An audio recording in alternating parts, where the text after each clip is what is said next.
बक्सर के राजपूत थाना इलाके के अहियापुर गांव में आज अहले सुबह जिस तरह से दो पक्ष आमने सामने आए, गोलीबारी की घटना के बाद हम अभी पहुंचे हुए हैं घटनास्थल पे। और घटनास्थल पे सहयोगी को कहेंगे कि ज़रा दिखाएं कि घटनास्थल किस तरह से ये इलाका है और किस तरह से यहाँ पर ये जो घटना हुई है, इस घटने के बाद गांव में कहा जा सकता है कि जिस तरह का सन्नाटा पसरा हुआ है, निश्चित तौर पर लोगों के बीच में जो दहशत है वो लोगों के बीच में साफ नज़र। हमारे साथ हैं लोकल जर्नलिस्ट, उनसे पूरा मामला समझेंगे क्या हुआ था। लोगों का कहना है कि यहाँ रोड पर गिट्टी गिरा, बालू गिराने को लेकर के विवाद हुआ था कल, और उसके बाद आज की घटना हुई है। जहाँ तक लोग हमको बताया, कल विवाद दिन में भी हुआ था और उसके बाद फिर शाम को कल समझौता हो गया था। और उसके बाद आज जो है सुबह जो कांड हुआ है, इसको लेकर के लोग बता रहे हैं कि कल समझौता के बाद इस तरह कांड हुआ है, नहीं होना चाहिए था। कैजुअलिटी भी हुई है? हाँ हुआ है। कितने लोग? उसमें अभी 3 लोगों की मौत की खबर आ रही है। नाम क्या? नाम हम लोगों को पता नहीं, उसके परिजन बताएंगे जी। क्या मानते हैं आप इसको?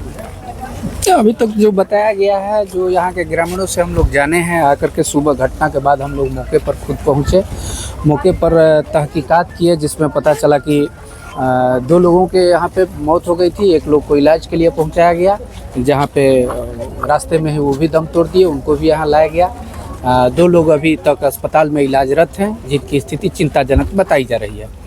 क्या? शंकर पांडे, पत्रकार। आप इसी गांव के हैं? नहीं सर, हम सर रिश्तेदार। इनसे बात कीजिए। सोनू जी हैं। ये मेरा भाई का डेथ हुआ है। मेरा 3 भाई है, वो तीनों भाई का डेथ हो गया है और 2 भाई का इलाज चल रहा है। क्या हुआ? घटना क्या? घटना सब कुछ समझ में नहीं आ रहा है सर। घटना जब तक हम लोग समझते तब तक तो पूरा मेरा भाई लोग का गोली मार दिया गया। स्थानीय इनपुट्स बता रहे हैं कि कल भी कुछ विवाद, कल देखिए, कल भी विवाद हुआ था। कल मैंने बालू का लेकर के विवाद हुआ था, तो कल भी थोड़ा सा मोड़ा हाथापाई हुआ उन लोगों के साथ। तो मेरा भाई का यहाँ से बंदूक के ठुक से मार दिया गया था। तो हम लोग का घर में शादी है 30 तारीख का, तो हम लोग समझे कि झगड़ा झंझट केस मुकदमा क्या करना है, अब यहीं पे क्लोज कर दिया जाए। तो हम लोग क्लोज कर दिए थे। उनका पिताजी और उनके जो बड़े पापा, उन लोग मेरे पिताजी के गोड़ पर गिरे थे कि ना ज्यादा जौन भाई गोड़ पर गिरे थे, भैया दोबारा गलती ना हुई।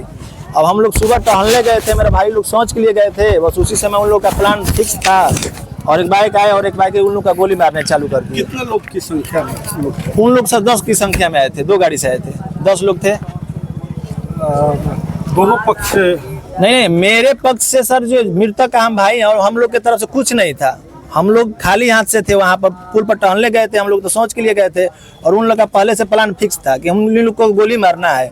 उन लोग उधर रसेन की तरफ से आए और अपना गाड़ी में हथियार और मैंने जितना करतूत है वो सब लेकर आए और एक बाइक के गोली मारने लगे। दुखद घटना में कितने लोग जख्मी हैं और क्या क्या अभी तक हुआ? देखिए, दुखद घटना में मेरा 3 भाई का स्पॉट डेथ हो गया है। क्या नाम है? मेरा नाम नहीं, भाई का नाम है विनोद सिंह, वीरेंद्र सिंह और सुनील सिंह। ये 3 भाई हैं। 3 भाई का स्पॉट डेथ हो गया है, और 2 भाई का बनारस में ट्रामा सेंटर में इलाज चल रहा है। उसका स्थिति अभी डॉक्टर साहब से मेरी बात हो रही है, हर समय उसका स्थिति नाजुक बताई जा रही है। हाँ, जो कि अपराधी मामला में सर ये मनोज नाम का है, और संतोष है, और उसका पुत्र कुणाल है, और अभिषेक है, और विकास है, महेंद्र है, और उनका पिता जगनारायण सिंह। और मांग करेंगे आप? हम सरकार से सर यही मांग करेंगे कि मेरा भाई चला गया, और मेरी बच्चियाँ है, भतीजी है छोटी छोटी, सबका उम्र सर 15 वर्ष से नीचे है।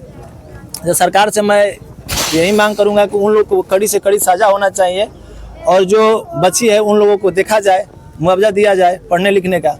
तो निश्चित तौर पर देखिए, सबसे बड़ी चीज़ क्या है कि ये किस तरह का यहाँ गमगीन माहौल है, कैसे लोग परेशान हैं, कैसे लोग यहाँ पर ये जो लगातार आप इस परिवार के लोगों के बीच में देख रहे होंगे कि गमगीन जो यहाँ का माहौल है।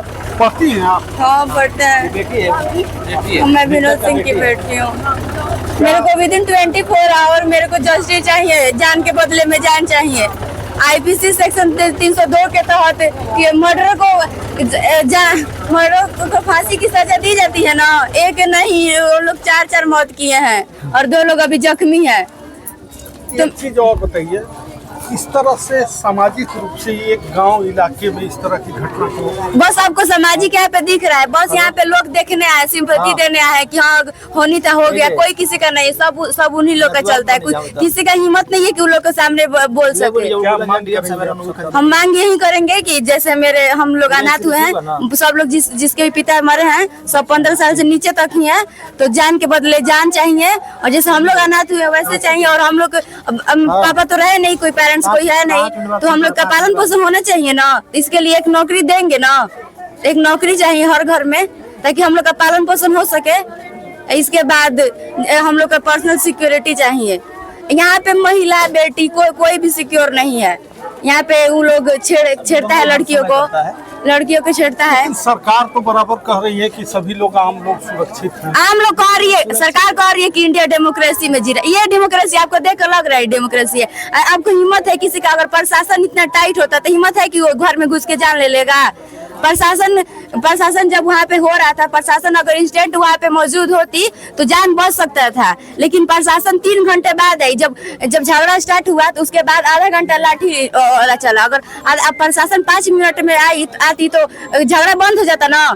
आधा घंटा लाठी चलने के बाद में वो लोग लेकर आया है, गोली चला है। और मेरे पिताजी सब लोग मतलब विनती किए हैं मार छोड़ने का, वहाँ पे छिपे भी हैं, लेकिन वो लोग दनादन फायरिंग कर रहा था। और ये जो मेरे पिताजी को मारे हैं, वो पहले से मेरे पिता के मित्र थे, और वो पहले से उन लोग का तनाव था झगड़ा का, वोट का। बताइए, सरपंच और मुखिया हम लोग क्यों चूज करते हैं? पब्लिक की सुरक्षा के लिए ना। लेकिन वो लोग क्या कर रहे हैं, अगर उन लोग में वोट नहीं देंगे तो हम लोग को मार देंगे। तो ये आपस के वर्चस्व की लड़ाई की चुनावी लड़ाई क्या? चुनावी लड़ाई नहीं है सर, एक सेकंड, चुनावी लड़ाई नहीं है। उन लोग क्या परिचय हुआ आपका? मेरा निधि कुमारी, विनोद सिंह की। ये आपस के वर्चस्व में है या राजनीतिक लड़ाई? देखिए, राजनीतिक लड़ाई नहीं है। मेरा जितना परिवार है सर, हम लोग बिजनेसमैन हैं, हम लोग सब कमाने खाने वाले हैं। और उन लोग चोर चुहेरा आदमी है, ठीक है। गांजा नहीं, गांजा, अफीम, चरस, हीरोइन, दारू सब बेचता है। और उन लोग देखता है कि आप लोग कैसे स्वतंत्र हैं, स्वतंत्र आप लोग कैसे हैं। क्या बोला? दिने दोपहर पिस्टल लेकर घूमता है, अतू करके पिस्टल लेकर घूम रहा था। इस थाने इलाके में सुरक्षित नहीं है? नहीं, हम सुरक्षित नहीं है। हम लोग ना धमकाता है, अतू सब घर में धमकाता है, घर में डूब जाता है, चोरी चोरा मर सब करता है वो लोग।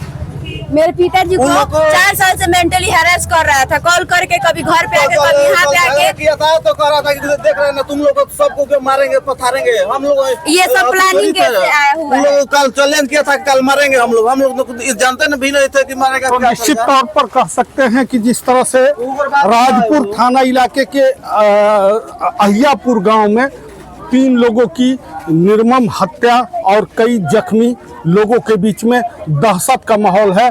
इलाके में सुरक्षा की अगर हम लोग बात करें तो पूरी तरह यह इलाका असुरक्षित है।